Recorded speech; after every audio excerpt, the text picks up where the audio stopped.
Farmacologia. Capítulo sobre anti-inflamatórios não esteroidais, antipiréticos e analgésicos. Autores: Eric Dietrich, Nicholas Carris e Thomas Panavello. 1. Resumo. A inflamação é uma resposta normal de proteção a lesões teciduais causadas por trauma físico, agentes químicos ou microbiológicos nocivos. É a tentativa do organismo de inativar ou destruir os organismos invasores e remover os irritantes e preparar o cenário para o reparo tecidual. Quando a recuperação está completa, normalmente o processo inflamatório cessa. Entretanto, a inflamação também pode advir da ativação imprópria do sistema imune, resultando em doenças imunomediadas, como artrite reumatoide. Normalmente, o sistema imune distingue o que é próprio do que é estranho. Na artrite reumatoide, os leucócitos veem a sinóvia, tecido que nutre a cartilagem e os ossos, como estranha e iniciam um ataque inflamatório. A ativação dos leucócitos leva à estimulação dos linfócitos T, que é a parcela do sistema imune mediada por células, que recrutam e ativam monócitos e macrófagos. Esses secretam citocinas pró-inflamatórias, incluindo o fator de necrose tumoral alfa, FNT-alfa, interleucina 1 e L1 para a cavidade sinovial. A liberação das citocinas causa 1. Aumento da infiltração celular para o endotélio, devido à liberação de histaminas, sininas e prostaglandinas vasodilatadoras. 2. Aumento da produção da proteína C reativa pelos hepatócitos, um marcador da inflamação. 3. Aumento da produção e da liberação de enzimas proteolíticas pelos condrócitos, células que mantêm as cartilagens, levando à degradação da cartilagem e ao estreitamento do espaço articular. 4. Aumento da atividade osteoclástica, os osteoclastos regulam a lise óssea, resultando em erosão óssea focal e desmineralização ao redor da articulação. 5. Manifestações sistêmicas em certos órgãos, como o coração, além da ativação do linfócito T, do linfócito B, também estão envolvidos fatores que produzem fatores chamados de fatores reumatoides, que são marcadores inflamatórios, e outros autoanticorpos com o propósito de manter a inflamação. Essa reação defensiva causa lesão tecidual progressiva, resultando em lesão e erosão articular, comprometendo funcionalmente, levando a dor significativa e redução da qualidade de vida. A farmacoterapia no manejo da artrite reumatoide inclui anti-inflamatórios e ou imunossupressores, que modulam ou reduzem o processo inflamatório com o objetivo de diminuir a inflamação e a dor, e interromper ou retardar a progressão da doença. Os fármacos considerados incluem os anti-inflamatórios não esteroidais, como o celecoxib, inibidor da ciclooxigenase 2, o paracetamol e os antirreumáticos, modificadores da doença. Além desses, são revisados os fármacos usados no tratamento da gota e da enxaqueca. 2. Prostaglandinas. Todos os AINEs anti-inflamatórios não esteroidais atuam inibindo a síntese das prostaglandinas. Assim, para entender os AINEs, é preciso compreender a biossíntese e as ações das prostaglandinas derivadas de ácidos graxos insaturados, que contêm 20 carbonos e incluem a estrutura cíclica anelar. Nota: algumas vezes esses compostos são denominados eicosanoides. Eicosa se refere a 20 átomos de carbono. Papel das prostaglandinas como mediadores locais. As prostaglandinas e os compostos relacionados são produzidos em quantidades mínimas por praticamente todos os tecidos. Em geral, elas atuam localmente nos tecidos, onde são sintetizadas, sendo rapidamente metabolizadas em produtos inativos em seus locais de ação. Portanto, as prostaglandinas não circulam em quantidades significativas no sangue. Tromboxanos e leucotrienos são lipídios relacionados sintetizados a partir dos mesmos precursores que as prostaglandinas. Síntese da prostaglandina. O ácido araquidônico é o principal precursor das prostaglandinas e dos compostos relacionados. Ele é componente dos fosfolipídios das membranas celulares. O ácido araquidônico livre é liberado dos fosfolipídios teciduais pela ação da fosfolipase A2, por um processo controlado por hormônios e outros estímulos. Existem duas vias para a síntese dos eicosanoides a partir do ácido araquidônico: a via da ciclooxigenase e a da lipoxigenase. Via da ciclooxigenase. Todos os eicosanoides com estrutura anelar, prostaglandinas, tromboxanos e prostaciclinas, são sintetizados pela via da ciclooxigenase. Foram descritas duas isoformas relacionadas das enzimas ciclooxigenase. Uma, a ciclooxigenase 1, e a outra, responsável pela produção fisiológica dos prostanoides, e a ciclooxigenase 2, provoca o aumento da produção de prostanoides em locais de doença e inflamações crônicas. A ciclooxigenase 1 é uma enzima constitutiva que regula os processos celulares normais, como a citoproteção gástrica, a homeostase vascular, a agregação plaquetária e as funções reprodutivas e renal. A ciclooxigenase 2 é expressa de maneira constitutiva em tecidos como cérebro, rins e ossos. Sua expressão em outros locais aumenta durante os estados inflamatórios crônicos. Diferenças nas formas e locais de ligação permitiram o desenvolvimento de inibidores ciclooxigenase 2 seletivos. Outra característica diferencial da ciclooxigenase 2 é que sua expressão é induzida por mediadores inflamatórios como o FNT-alfa e a IL-1, mas pode também ser inibida por glicocorticoides, o que pode contribuir para efeitos anti-inflamatórios significativos desses fármacos. Via da lipoxigenase. Alternativamente, várias lipoxigenases podem atuar no ácido araquidônico formando leucotrienos.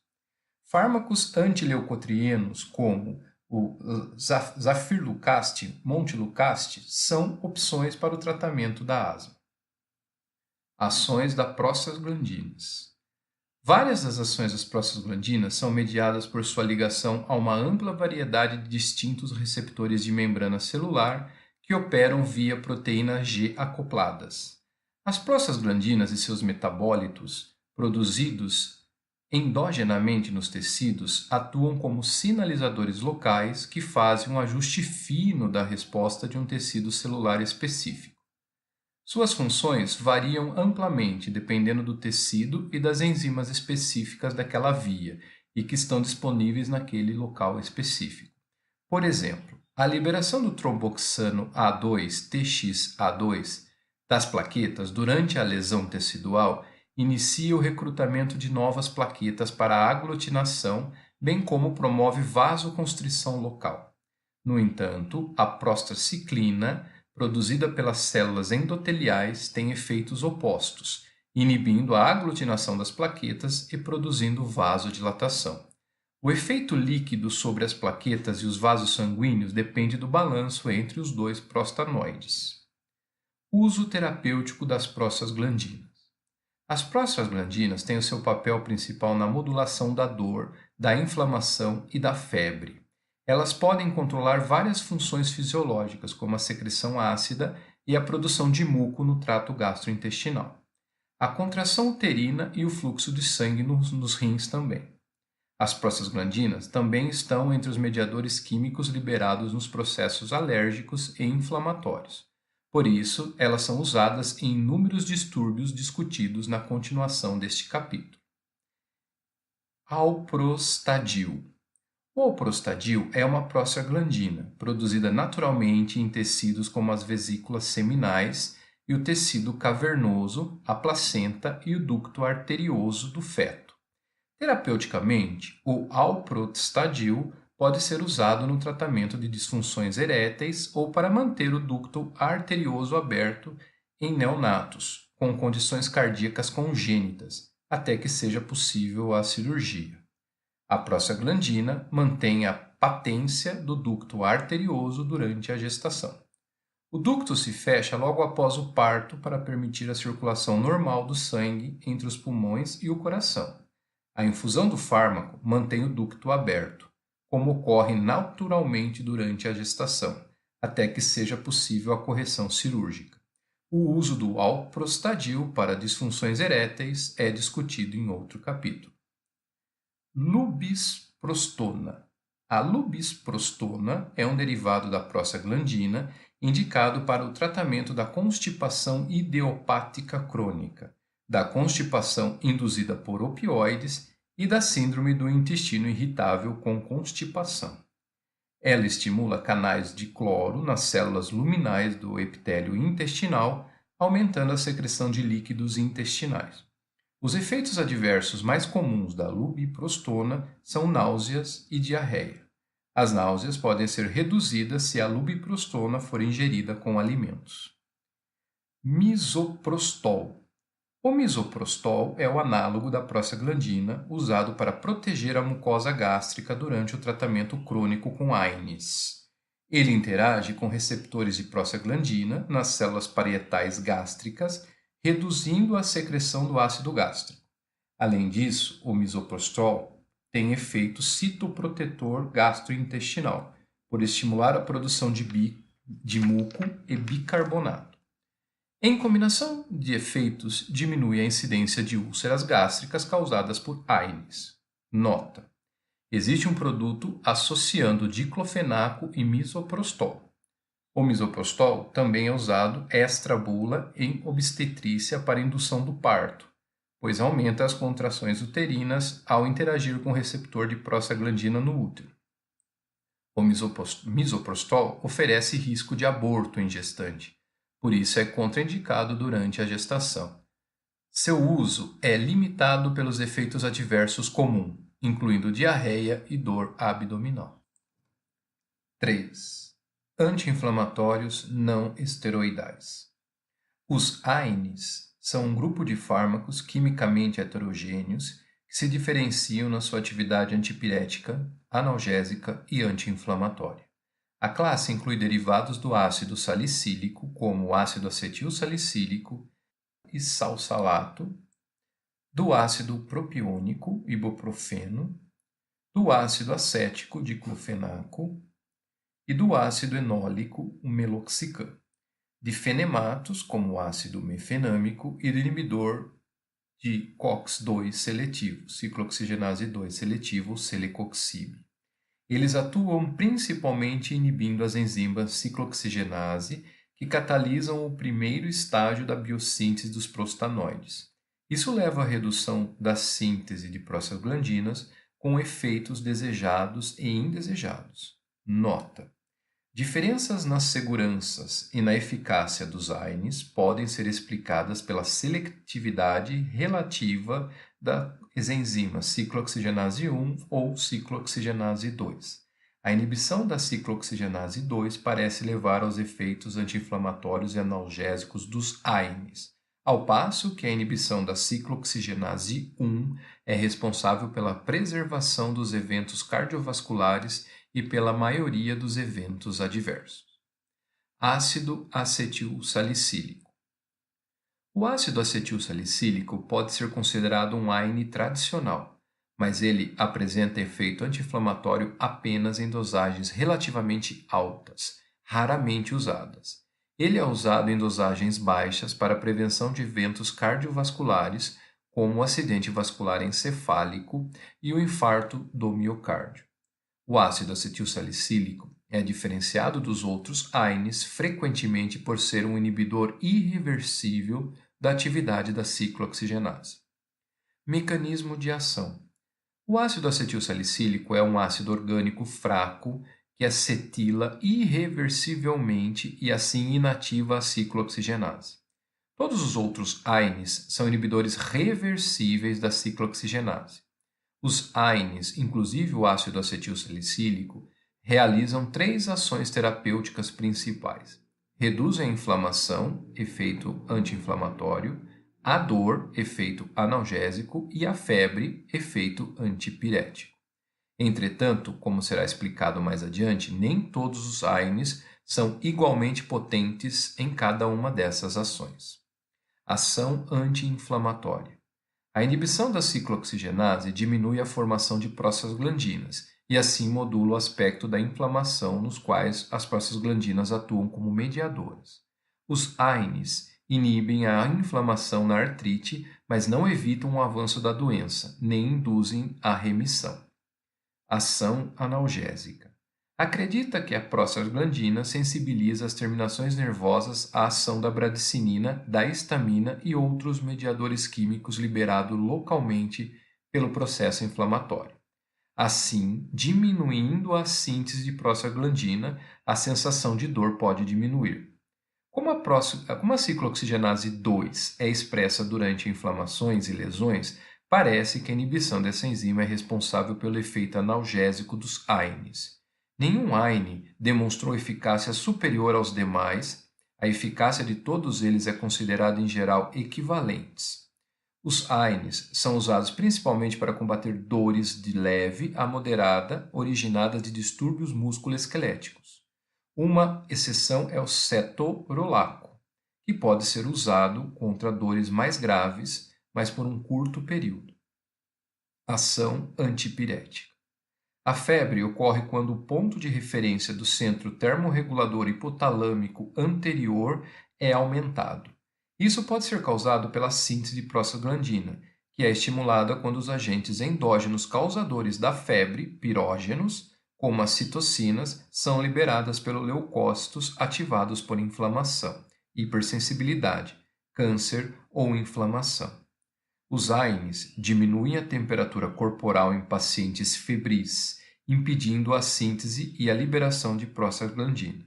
Esses fármacos essencialmente recolocam o termostato no normal.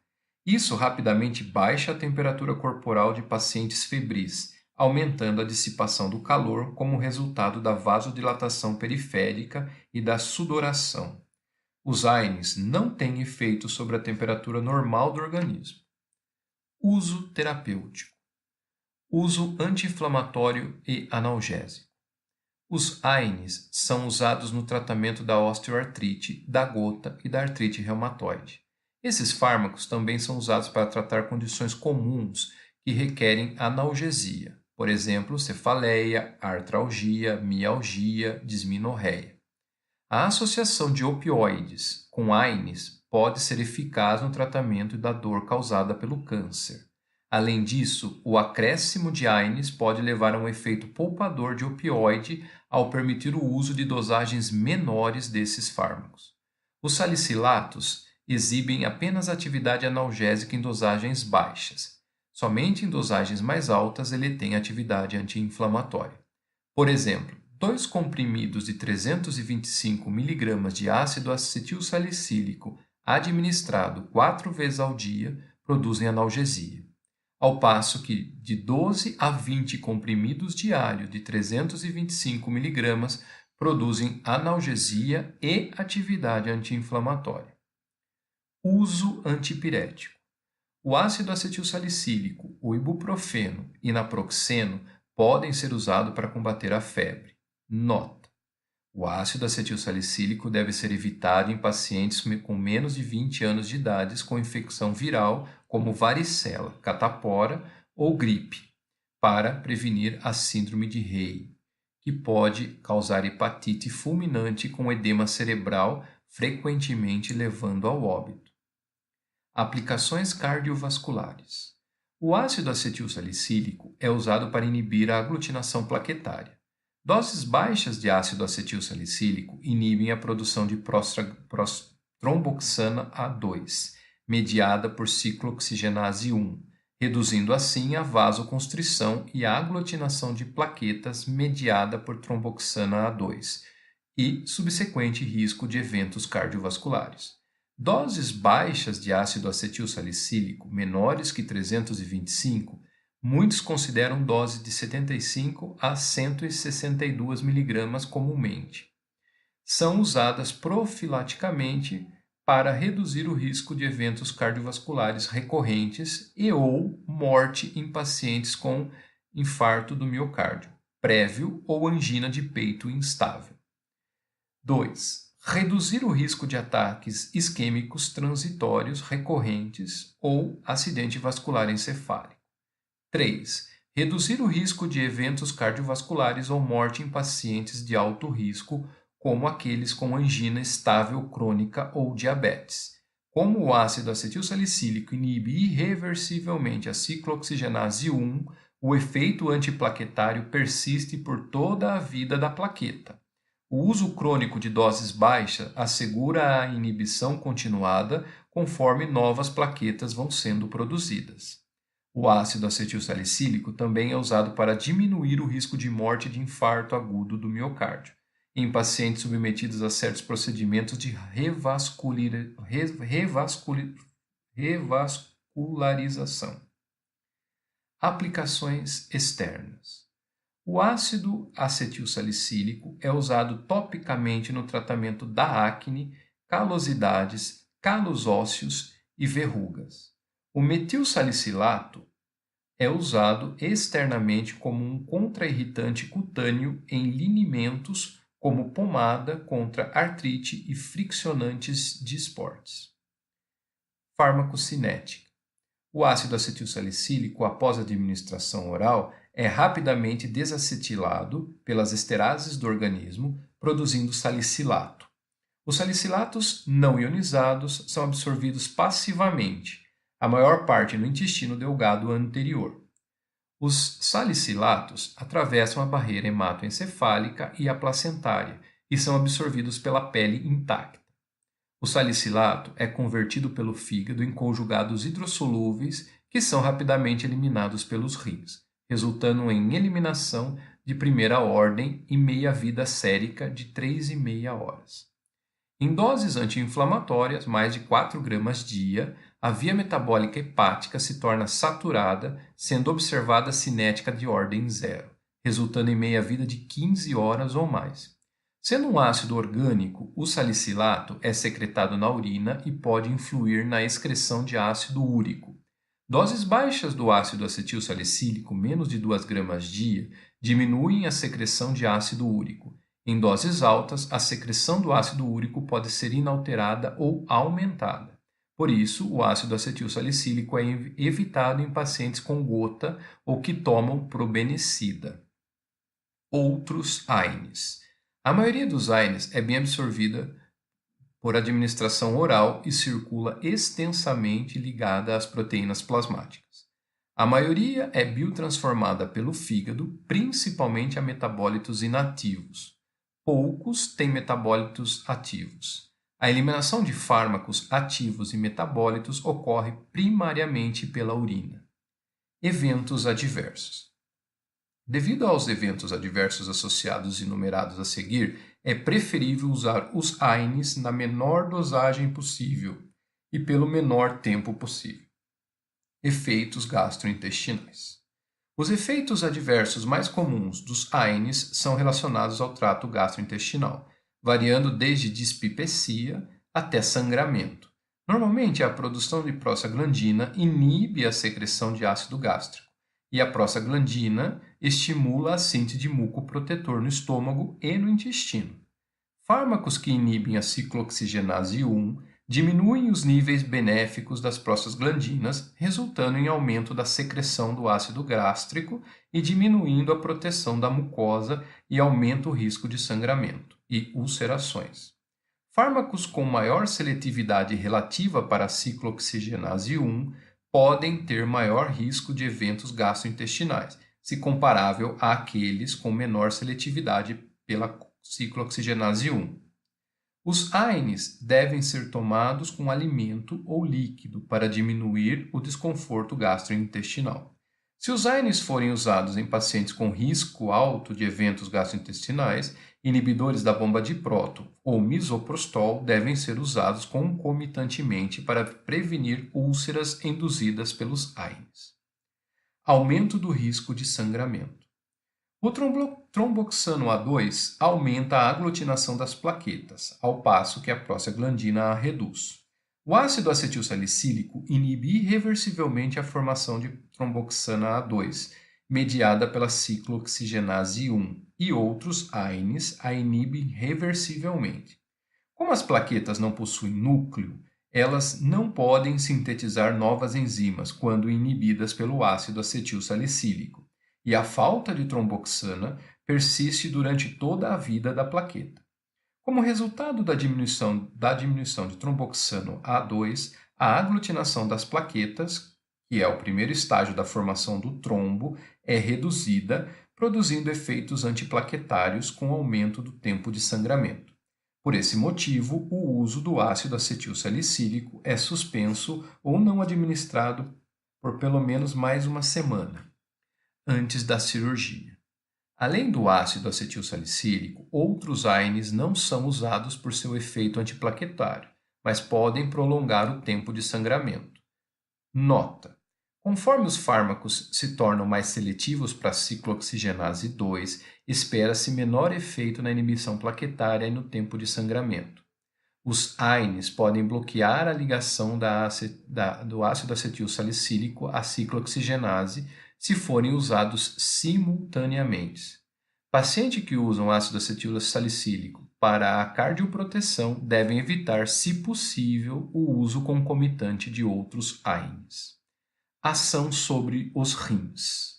Os AINES previnem a síntese de prostaglandina, responsável pela manutenção do fluxo sanguíneo renal.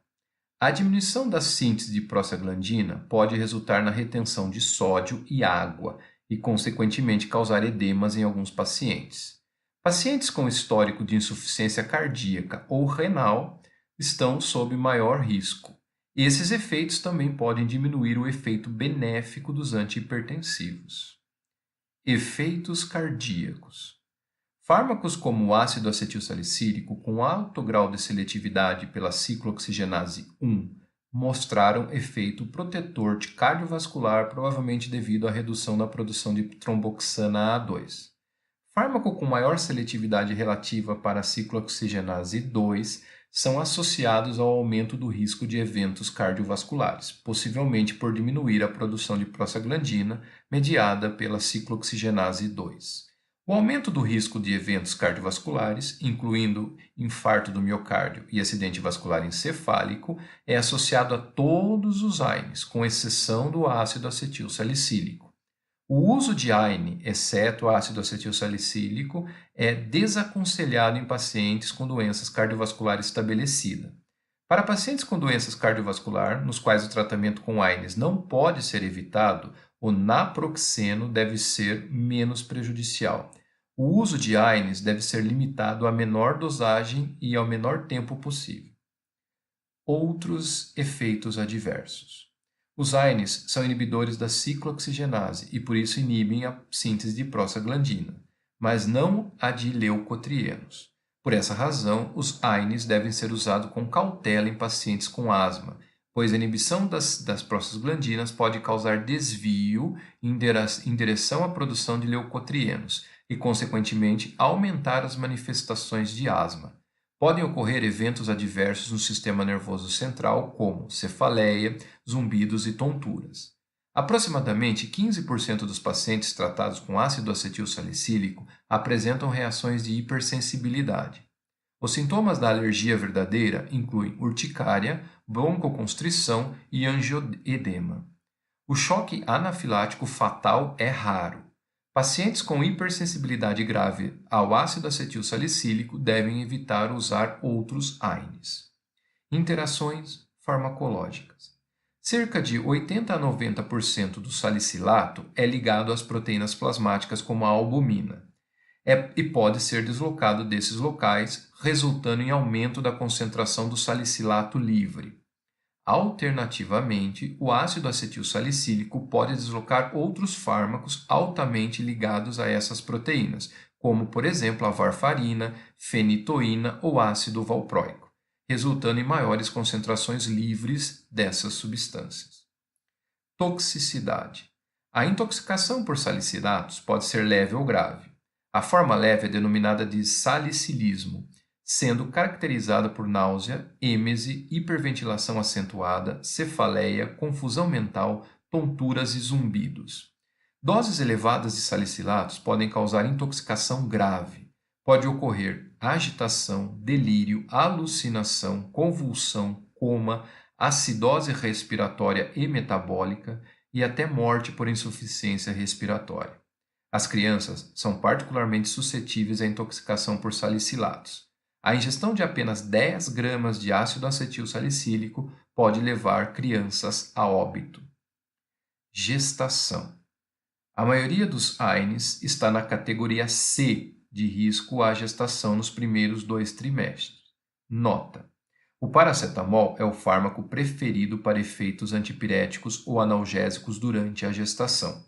No terceiro trimestre, os AINES em geral devem ser evitados devido ao risco de fechamento prematuro do ducto arterioso. Celecoxib. O celecoxib é um inibidor seletivo da ciclooxigenase 2, significativamente mais seletivo para a ciclooxigenase 2 do que ciclooxigenase 1. Ao contrário da inibição da ciclooxigenase 1 pelo ácido acetilsalicílico, que é rápida e irreversível, a inibição da ciclooxigenase 2 é reversível. Usos terapêuticos. O celecoxib é aprovado para o tratamento de artrite reumatoide, osteoartrite e dor de leve a moderada. Nos tratamentos da dor, a eficácia do celecoxib é similar à de outros AINES. Efeitos adversos. Causa: cefaleia, dispepsia, diarreia e dor abdominal. São os efeitos adversos mais comuns do celecoxib. Quando usado sem o tratamento concomitante com ácido acetilsalicílico, o celecoxib provoca menos sangramento gastrointestinal e dispepsia do que outros AINES. Contudo, essa vantagem se perde quando o ácido acetilsalicílico é adicionado ao tratamento com celecoxib. Pacientes com alto risco de úlcera e que necessitam do ácido acetilsalicílico para prevenção cardiovascular devem evitar o uso de celecoxib. O celecoxib oferece risco de eventos cardiovasculares similar a outros AINES. Ele deve ser usado com cautela em pacientes alérgicos a sulfonamidas. Os pacientes que apresentaram reações anafiláticas ao ácido acetilsalicílico ou aos AINES não seletivos correm o risco de apresentar efeitos similares com o celecoxib.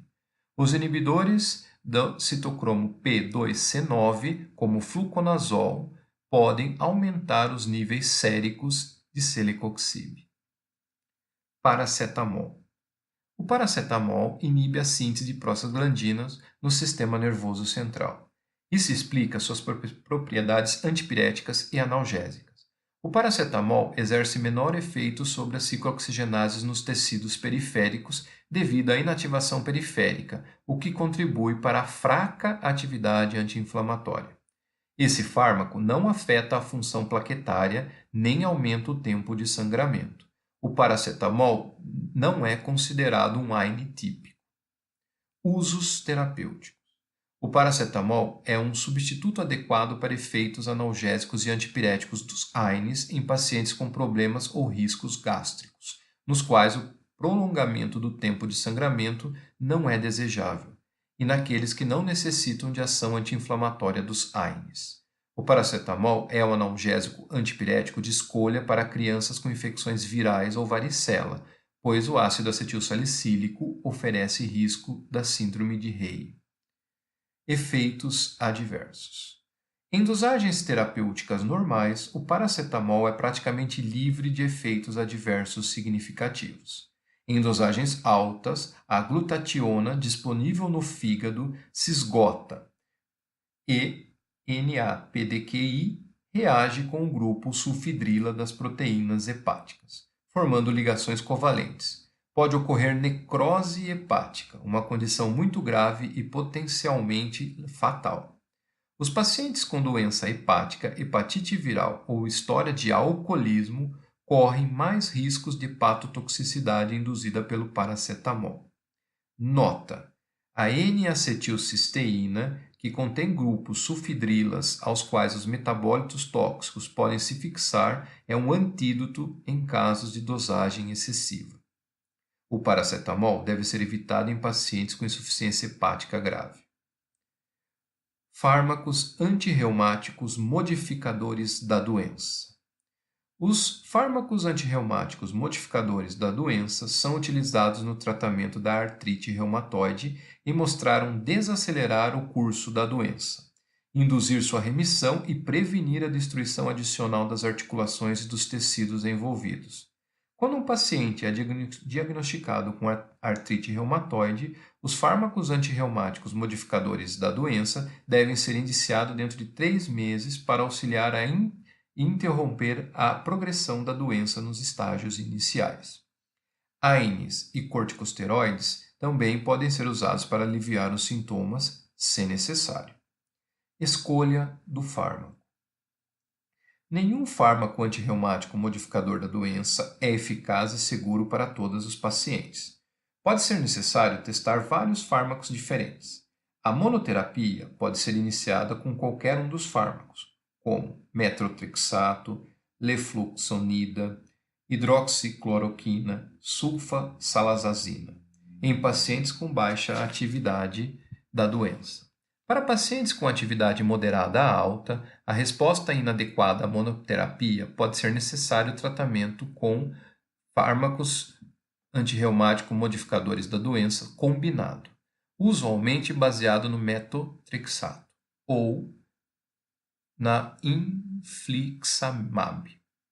Para pacientes com doenças mais estabelecidas, o uso de outros tratamentos biológicos deve ser considerado. A maioria desses fármacos é contraindicado para gestantes. O metotrexato. O metotrexato, usado isoladamente ou associado, tornou-se a base do tratamento de pacientes com artrite reumatoide ou psoriática. O metotrexato é antagonista do ácido fólico, que inibe a produção de citocinas e a biossíntese de nucleotídeos purina, causando efeitos imunossupressivos e anti-inflamatórios. Resposta ao metotrexato ocorre dentro de 3 a 6 semanas do início do tratamento. Ele também pode retardar o aparecimento de novas erosões nas articulações envolvidas. Outros fármacos podem ser acrescentados ao metotrexato, se a resposta for nula ou parcial à dose máxima de metotrexato. As dosagens de metotrexato necessárias para o tratamento da artrite reumatoide são muito menores do que as necessárias na quimioterapia contra o câncer. Além disso, elas são administradas uma vez por semana, minimizando assim os efeitos adversos. Os efeitos adversos mais comuns observados para o tratamento do metotrexato são ulcerações das mucosas e náuseas. Na administração crônica pode ocorrer citopenias, particularmente diminuição na contagem de leucócitos. Pode também levar à cirrose hepática e à síndrome do tipo pneumonia aguda. Nota: tomar ácido folínico uma vez ao dia após o metotrexato diminui a gravidade dos efeitos adversos. Tomar ácido fólico nos dias livres é bastante comum. São recomendados testes periódicos de enzimas hepáticas, contagem sanguínea completa e monitoração de sinais de infecção. Hidroxicloroquina.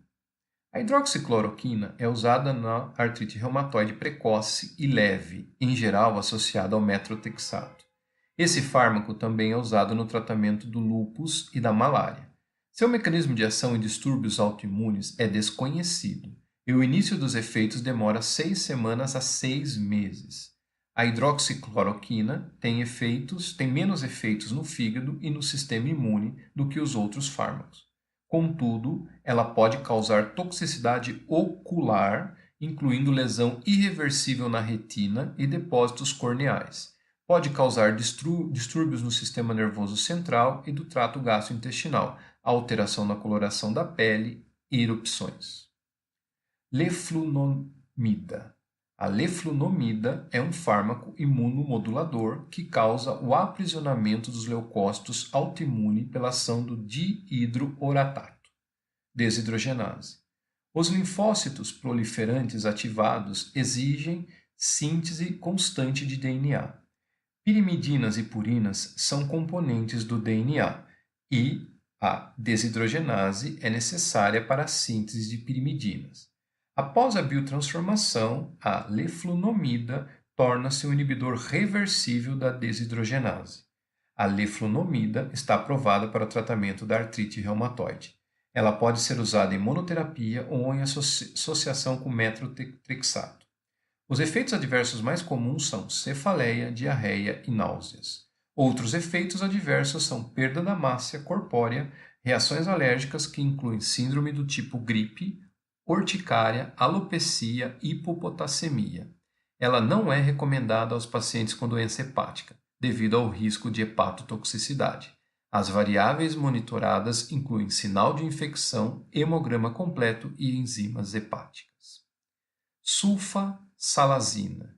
A sulfasalazina também é usada contra artrite reumatoide inicial e leve, associada ao metrotrexato e à hidroxicloroquina. O início da atividade demora de 1 a 3 meses e está associada à leucopenia. Seu mecanismo de ação no tratamento da artrite reumatoide não está estabelecido.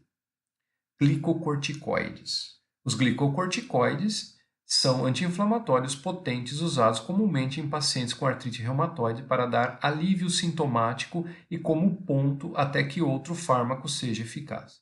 Redução e a interrupção da dosificação é necessária periodicamente para evitar os efeitos adversos associados ao uso prolongado. Fármacos do tratamento biológico para artrite reumatoide. A interleucina 1 e o FNT-alfa são citocinas pró-inflamatórias envolvidas na patogênese da artrite reumatoide. Quando secretadas pelos macrófagos sinoviais, estimulam as células sinoviais a proliferar e sintetizar colagenase. Assim, degradam a cartilagem, estimulam a reabsorção óssea e inibem a síntese de proteoglicanos. Os inibidores do FNT-alfa, a adalimumab, certolizumab, etanercept, golimumab e infliximab diminuem os sinais e sintomas da artrite reumatoide, diminuem a progressão da lesão estrutural e melhoram a função física. A resposta clínica pode ser observada após 2 semanas de tratamento. Como com os fármacos anteriores, a decisão de continuar ou interromper um fármaco biológico pode ser tomada até 3 meses após o início do tratamento.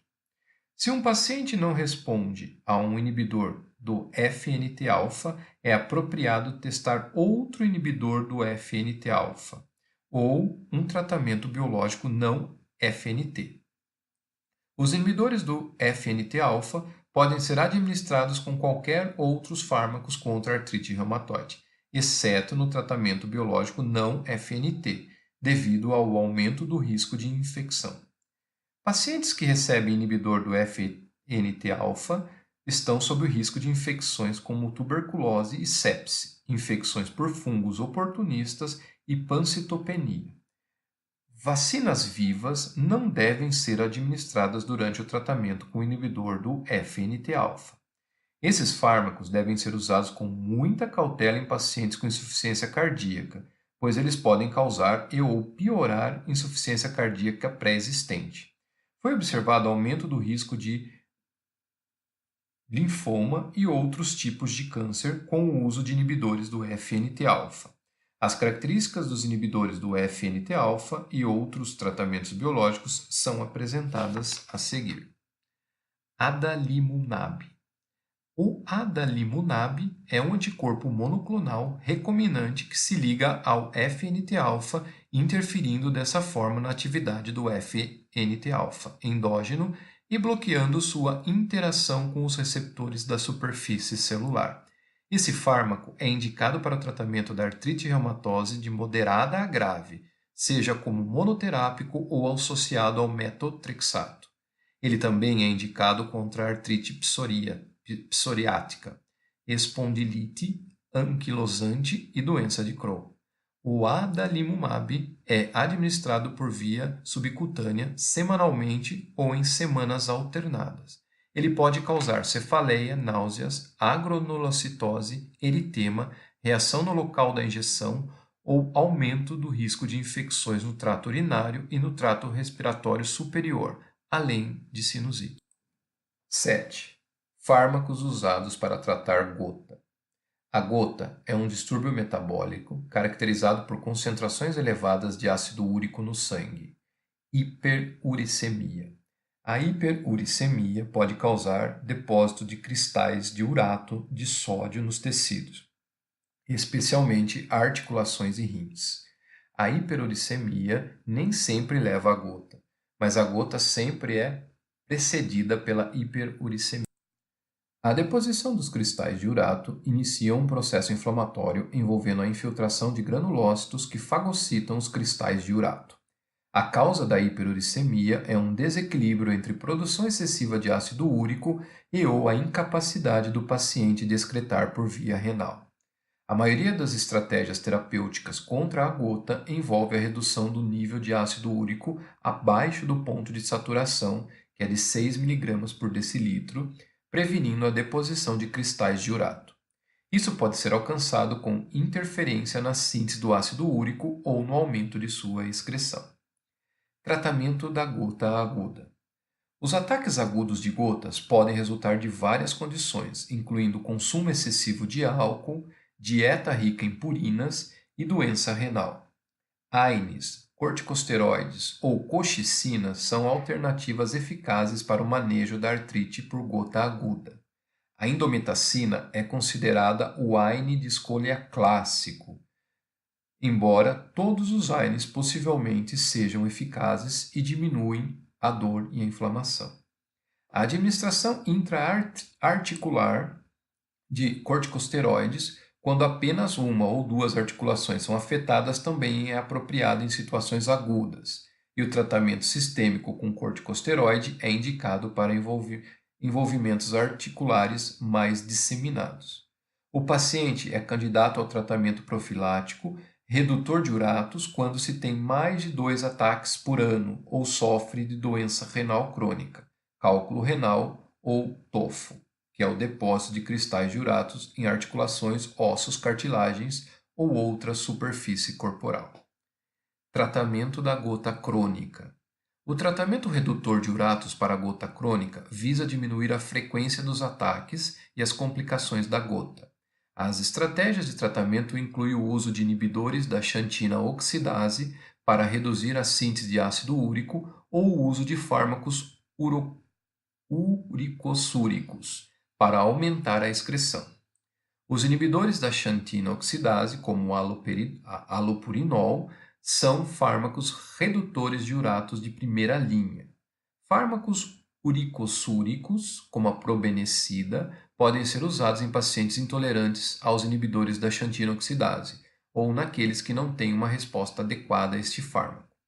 Nota: no início do tratamento com redutores de urato, pode ocorrer um ataque de gota agudo devido à alteração rápida na concentração sérica de urato.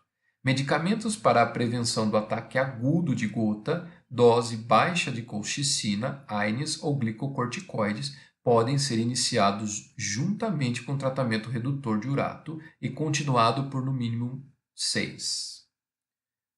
Colchicina. A colchicina, um alcaloide vegetal usado no tratamento dos ataques agudos de gota.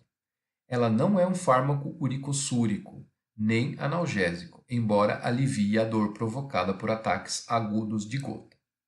Mecanismo de ação. A colchicina se liga à tubulina, uma proteína microtubular, causando despolimerização. Isso desorganiza as funções celulares, como a mobilidade dos granulócitos, reduzindo assim sua migração para a área afetada. Além disso, a colchicina bloqueia a divisão celular ao se ligar aos fusos mitóticos. Usos terapêuticos. A atividade anti-inflamatória da colchicina é específica contra a gota, normalmente aliviando a dor da gota aguda dentro de 12 horas. Nota: a colchicina deve ser administrada dentro de 36 horas do início do ataque para ser eficaz.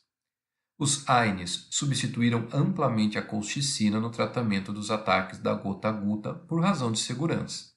A colchicina também é usada profilaticamente para prevenir ataque agudo de gota em pacientes que iniciam tratamento para baixar os uratos. Efeitos adversos. A colchicina pode causar náusea, êmese, dor abdominal e diarreia. A administração crônica pode causar miopatia, neutropenia, anemia aplástica e alopecia.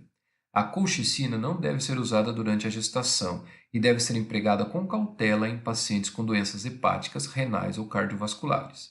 Ajustes de dosagem são necessários em pacientes que usam inibidores do citocromo P3A4, como a claritromicina. Para pacientes com insuficiência renal grave, a dosagem deve ser diminuída. Allopurinol. O allopurinol é um análogo de purina, inibidor da xantina oxidase. Ele reduz a produção do ácido úrico, inibindo competitivamente as duas últimas etapas da biossíntese do ácido úrico, que são catalisadas pela xantina oxidase. Uso terapêutico. O allopurinol é eficaz em reduzir uratos no tratamento da gota e da hiperuricemia secundária de outras condições, como associadas a algumas patologias malignas ou doenças renais. Efeitos adversos. O allopurinol é bem tolerado pela maioria dos pacientes. Reações de hipersensibilidade, especialmente eritemas cutâneos, são os efeitos adversos mais comuns. O risco é maior naqueles pacientes com função renal diminuída. Como os ataques agudos de gotas podem ocorrer mais frequentemente durante as primeiras semanas de tratamento, colchicina, AINES ou corticosteroides devem ser administrados ao mesmo tempo. O allopurinol interfere na biotransformação da mercaptopurina, do imunossupressor teofilina, exigindo a redução da dosagem desse fármaco. Probenecida. A probenecida é um uricossúrico. Ela é um ácido orgânico fraco que promove a eliminação renal do ácido úrico, inibindo o trocador urato-ânion no túbulo proximal, que intermedia a reabsorção do urato. Em dosagens terapêuticas, ela bloqueia a reabsorção do ácido úrico no túbulo proximal. A probenecida bloqueia a secreção tubular de penicilina, sendo usado algumas vezes para aumentar a concentração do antimicrobiano beta-lactâmico. Ela também inibe a secreção do metotrexato, naproxeno, cetoprofeno e indometacina. A probenecida deve ser usada não deve ser usada se a depuração de creatinina for menor que 50 ml. Fármacos usados para tratar cefaleia.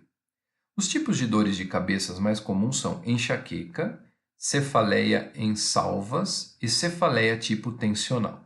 A enxaqueca pode ser diferenciada da cefaleia em salvas e do tipo tensional por suas características mostradas abaixo.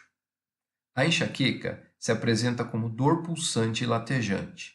A cefaleia em salvas é torturante, aguda e constante.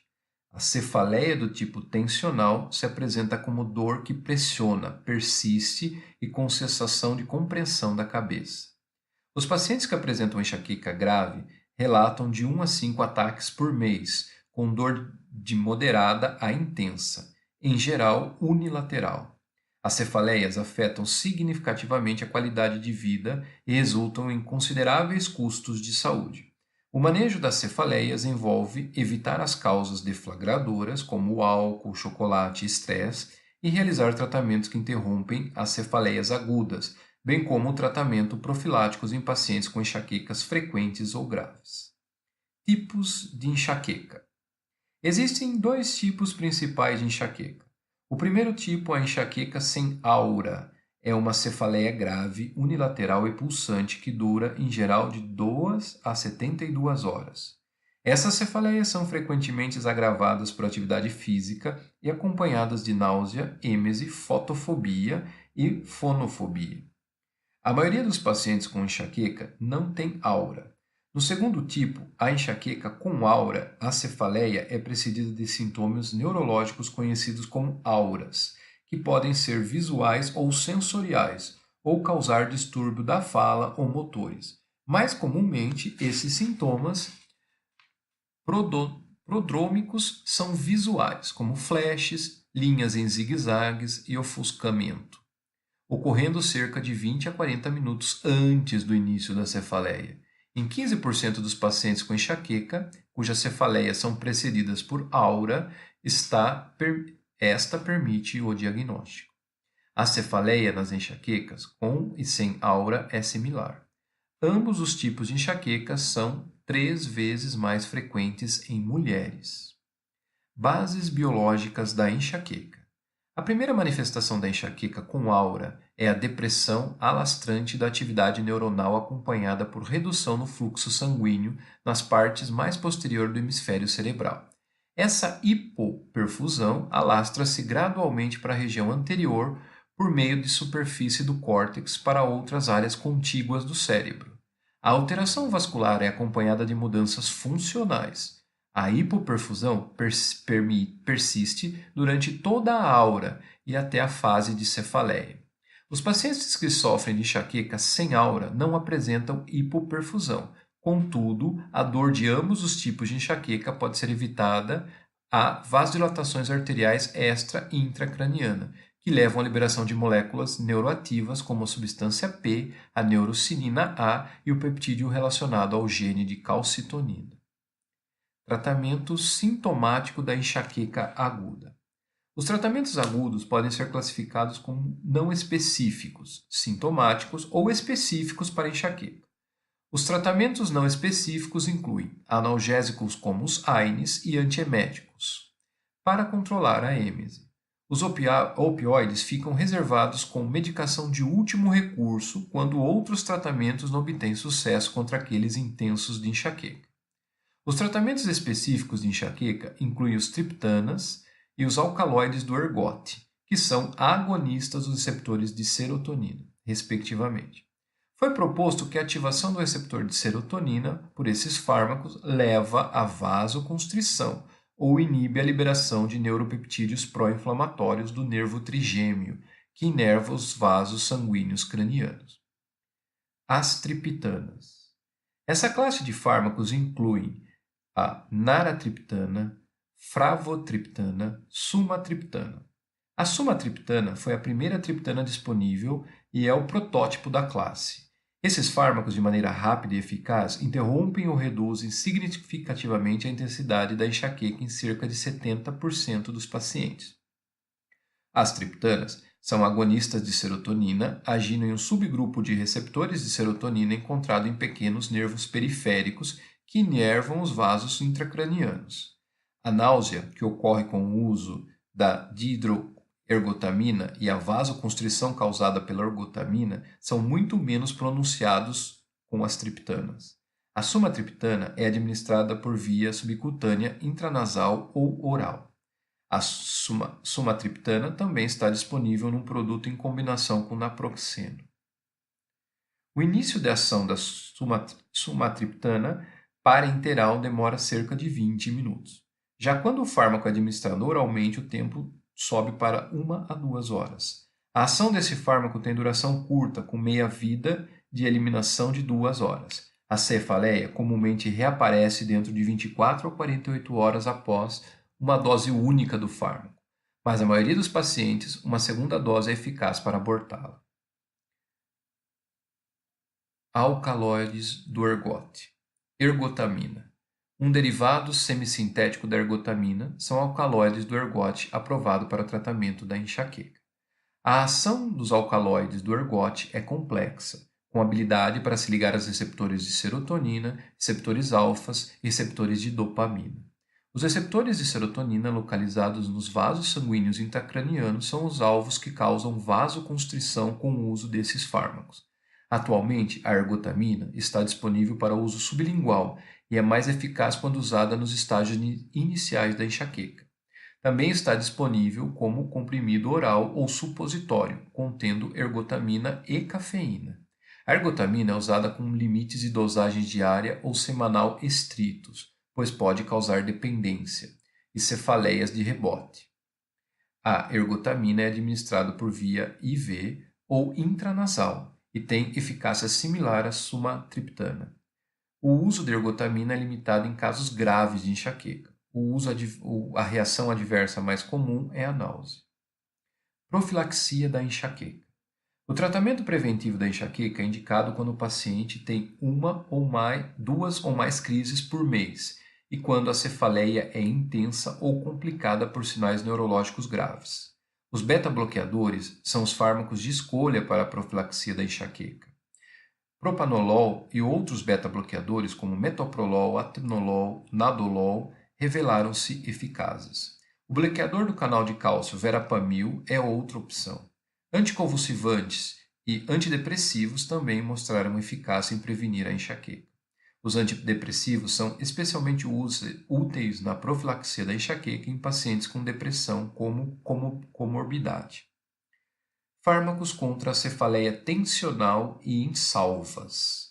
O paracetamol e o ácido acetilsalicílico, analgésicos como os AINES, naproxeno e ibuprofeno, são usados para alívio sintomático das cefaleias tensionais. O paracetamol e ou o ácido acetilsalicílicos também podem ser combinados com cafeína.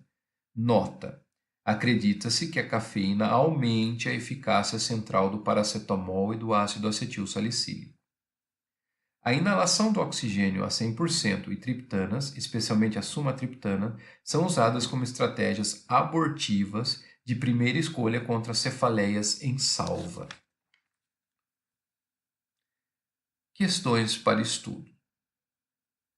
1. Após jogar golfe, um homem de 64 anos sente dor musculoesquelética de leve a moderada nas costas. Ele tomou paracetamol, mas não melhorou. Sua anamnese revela diabetes, hipertensão, hiperlipidemia, úlcera gástrica, que já foi resolvida, e doença arterial coronariana. Qual dos seguintes regimes com AINES é o mais apropriado para tratar a dor deste paciente? Letra A, celecoxib. Letra B, indometacina e omeprazol. Letra C, naproxeno e omeprazol. E letra D, naproxeno. 2.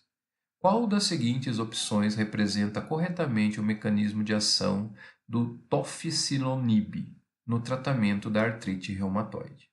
É um inibidor do FTN-alfa, B, inibidor de Janus sinase, C, bloqueador do receptor de interleucina 6 e D, inibidor do dihidrofolato redutase. 3. Um homem de 64 anos apresenta sinais e sintomas de gota aguda. Seu médico deseja tratá-lo de modo a diminuir os sintomas. Qual das seguintes estratégias seria menos provável para melhorar os sintomas da gota e da dor? A, naproxeno. B, colchicina. C, probenecida. E D, prednisona. 4. Qual dos seguintes fármacos para cefaleia é contraindicado para pacientes com doença vascular periférica? A, ergotamina. B, ácido acetilsalicílico. C, paracetamol. D, naproxeno. E, ibuprofeno. As respostas são 1, C, 2, B, 3, C, 4,